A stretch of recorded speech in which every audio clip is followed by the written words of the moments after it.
qaysi millatdansan sen? Ay, qaysi millatdansan sen?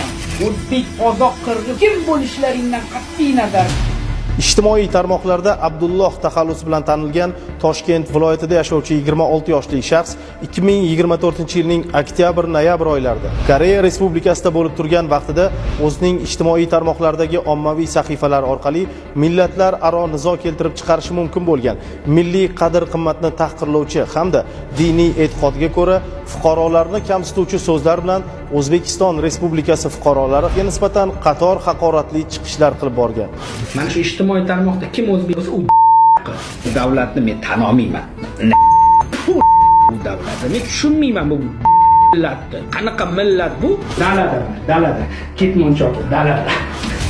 Uning chiqishlari ijtimoiy tarmoqlar orqali tarqalgach, jamoatchilikning keskin noroziligi, e'tirozlari hamda ko'plab muhokamalarga sabab bo'ldi. Bu gaplar uchun javob berasan hali.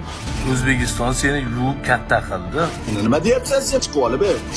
Senlar deyapsan, sen o'zbeklar deyapsan. Butun millatimiz. Sen vatanning nonini tuzini yeding va tupuryapsan ana shu tuzliqqa.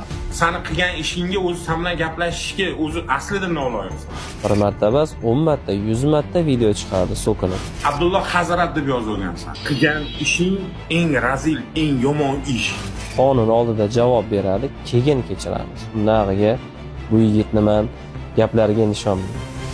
Olingan ma'lumotga asosan ushbu shaxs joriy yilning 25-mart kuni Abu Dhabi Samarqand Airways orqali O'zbekiston Respublikasi hududiga keltirilib, huquq-tartibot organlari xodimlari tomonidan protsessual tartibda ushlandi. Unga nisbatan qamoqqa olish tarzidagi ehtiyot chorasi qo'llanildi.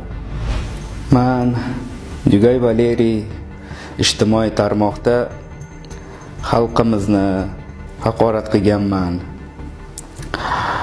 Men hammasini shu aktiv uchun qildim, tanilishim uchun qildim, lekin bu narsani hammasini tushunib yetib juda qattiq pushaymonman.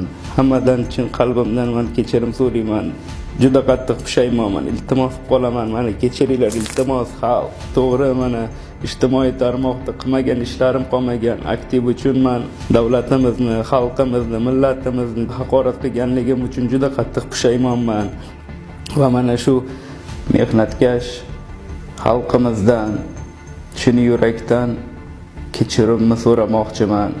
Mazkur holat yuzasidan fuqaro Yugay Valeriyga nisbatan O'zbekiston Respublikasi Jinoyat kodeksining tegishli moddalari bilan jinoyat ishi qo'zg'atilib, hozirda tergov harakatlari olib borilmoqda. Iltimos, meni kechiringlar.